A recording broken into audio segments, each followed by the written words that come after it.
So, hello, fellow Earthlings. This is Earthling 6455463728. And why can't Bert Kreischer and other people understand the words that are coming out of Carlos Mencia's mouth? I don't understand. As usual, I am Earthling, yada yada yada. I have an MBA, computer science degree. I have done some Latin dance, which is fun. So I also got a scholarship a long time ago. Traveled the world, not the entire world, but then who has? I mean, the Pacific is 75%, well, water. Has everyone gone to every spot in the Pacific? Probably not. Well, I mean, it's not equivalent, but anyway, that's it for me. So I was listening to an episode of Tiger Belly. Bobby Lee is out. So Kalila and Bert Kreischer were on, and it was interesting because, I got to hear Bert kind of interview Kalila. So there was that. And then, Bert makes this joke about Carlos Mencia probably should have stopped talking because the more he talked, something along those lines, the more he talked, the worse it was. And, they stuck a pin in it, as Jamaican people would say, and they actually came back to it afterwards. And Bert's take on the interview was that, hey, Carlos is saying on the one hand that he apologized or tried to apologize, and on the other hand, he's saying that he didn't do it. Maybe that's not exactly it, maybe I'll remember, but it was kind of that dichotomy. But you say you apologize, but then you're saying that you didn't really do anything. So how does that make any sense? And I think that listening is a problem for a lot of people. And it certainly seems to be the case for Bert. On Kalila's side, she said that, she had been with his family, Mencia's family, and he was definitely a nice guy. Bert said he was a nice guy. He only met him once. So Bert doesn't really have an axe to grind with him.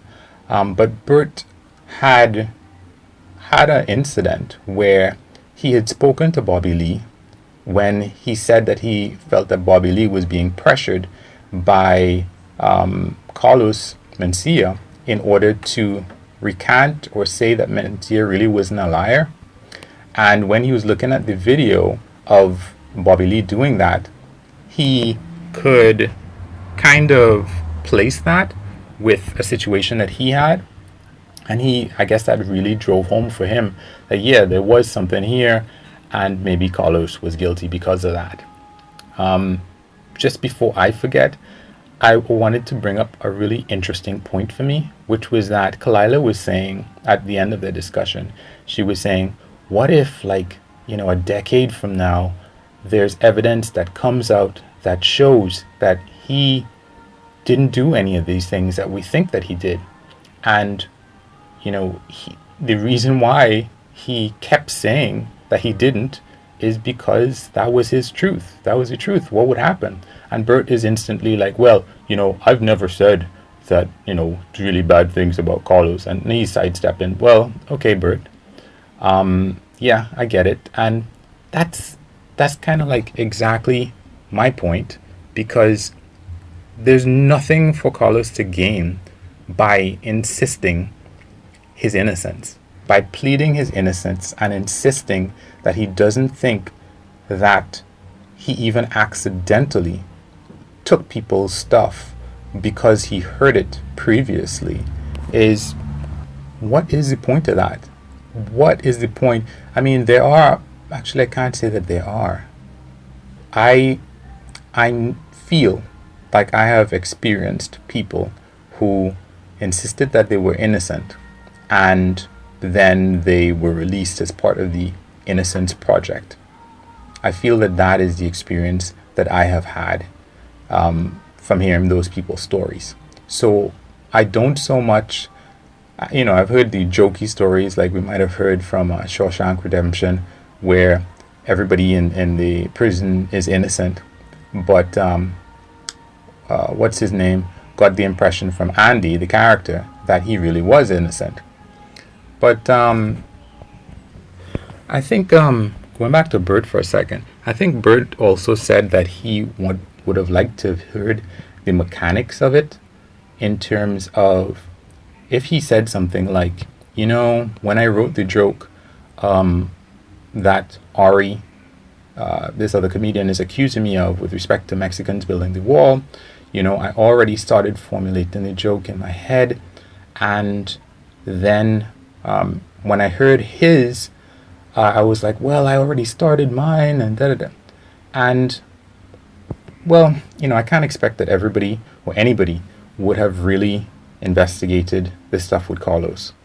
But, it's a famous video, and I can't expect that anybody, especially Bert, who claims that he's so drunk all the time, would know that in the video where Carlos, I guess, is confronting what's his name, Joe Rogan, on stage, and Ari comes up and is accusing him, he, from the get-go, from the jump, he doesn't know anything about it. So I don't know how Bert would expect Carlos to explain the mechanics of stuff that he doesn't know anything about, or at least claims that he doesn't know anything about. But no, I have a video up that he's 100% innocent, because I think he's 100% innocent. I think it's a witch hunt.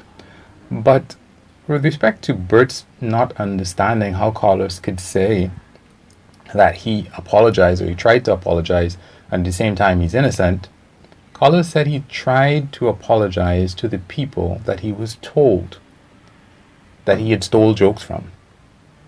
There was no realization on his part, oh, I stole this person's joke, let me go apologize. He was told by people that he had stolen someone's joke, or he heard through the grapevine that somebody was mad at him because he had stolen their joke. And when he tried to go to them to talk to them about it, they would always say, no, you didn't steal anything from me. You didn't steal, no, not really. And there was some guy from Eddie Murphy's show, I can't remember his name, who, when Carlos said he went to him and he said, I heard it, I took a joke from you, and the guy was like, no. From Chappelle's show, I can't remember this guy's name, black guy, who apparently had a relationship with this guy's son. Yeah, it was a gay guy, I guess.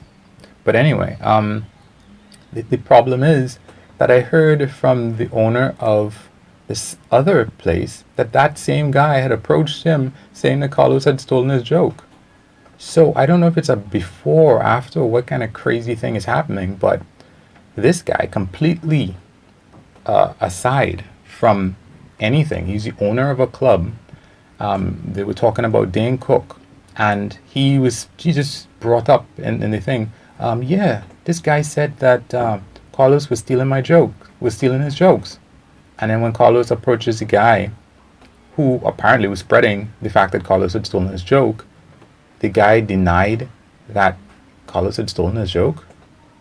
I don't understand. And there's this whole idea with Bert, and I guess with all these other people, that somebody sits down and cherry picks jokes that they've heard from other people to put into their recorded material, or that somebody takes premises from other people and then tinkers with it to make their joke. Do they really think that people save jokes from other comedians? Because that would be a really bad person, right? And I assume that that's the same kind of thing. But this same guy, I can't remember this dude's name. Is it Jamie?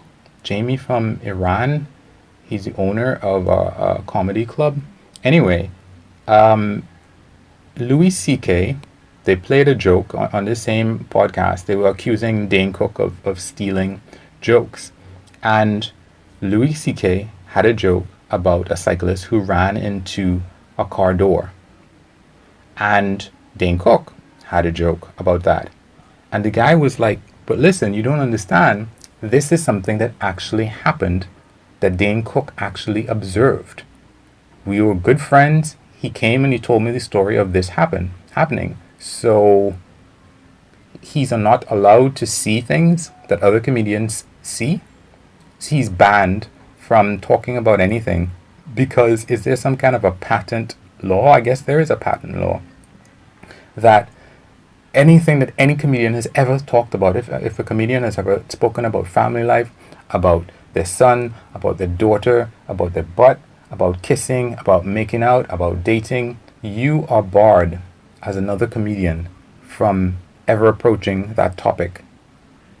How are you supposed to be a comedian when comedians talk about everything, but the more they talk, the less space that you have to talk about anything else, about the same thing, because somebody else has spoken about it?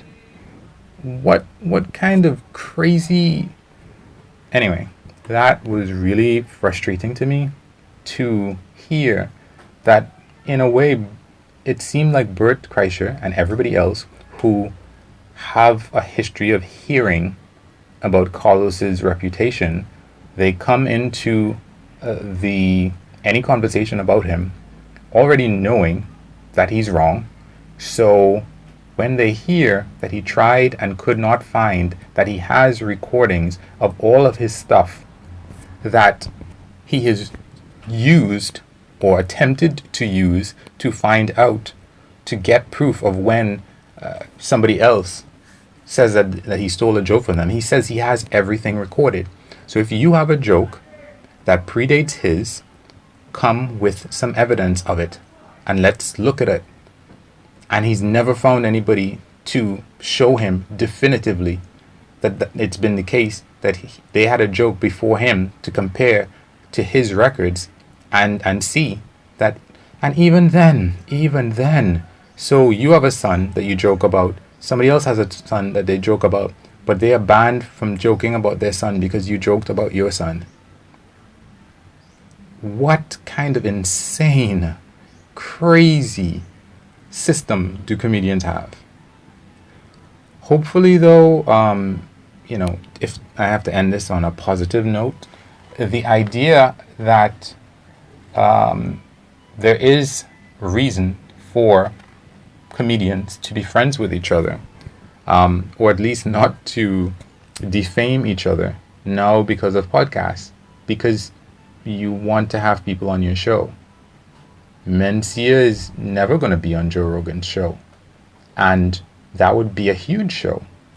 But I don't know. It wouldn't be a 3-hour show. How could it be? It would be a 15-minute shouting match, and that would be the end of it. So, I don't know. Anyway, that's it for me. Feel free to like, dislike, comment, subscribe, any of that good stuff. And in the same light, in the same vein, as if this were your stuff and you wanted someone to give you feedback. Have a good one. Peace.